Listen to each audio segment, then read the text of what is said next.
Shoutout dyan sa lahat ng mga mahilig gumamit ng salitang taong bayan. Kesyo, naghihintay yung taong bayan sa impeachment ni BP Sara. Kailangan na natin ituloy at madaliin ang impeachment laban kay BP Sara kasi naghihintay ang taong bayan. Sige nga, tingnan nga natin kung anong reaksyon ng taong bayan pagka nag-iikot si BP Sara.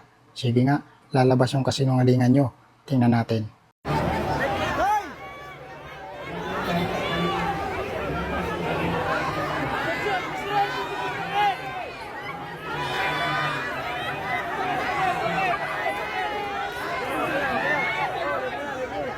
Nako, puro talaga kayo kasinungalingan. Kasi kitang-kita naman kung anong katotohanan. Kung paano sumuporta ang taong bayan kay BP Sara. Hindi yung sasabihin nyo, taong bayan ang may gusto na ma-impeach si BP Sara. Kasinungalingan nyo talaga yan. Napakarami yung mga sinungaling dyan, no? Yung mga politiko, no? Kapatid ng sinungaling, magnanakaw. Yan ang katotohanan. Wala kayong mga hiya.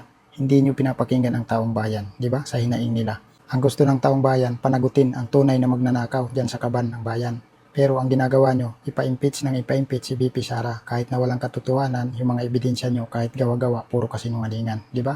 Hindi kayo nakikinig sa taong bayan. Ibig sabihin, pansariling interes lang ang alam nyo. Wala kayong talagang malasakit sa sambayan ng Pilipino. Yan yung katotohanan dyan. Palibasa, kayong mga politiko na mga magnanakaw, naambunan kayo ng pera na galing sa malita. Yung mga mali-malitang diniliver ng 18 retired Marines. Kaya pati yung tumitistigo na 18 na yun, gagawin yung sinungaling. Di ba? Yan yung katotohanan. Pera-pera ang labanan. Yan talaga ang totoo dyan.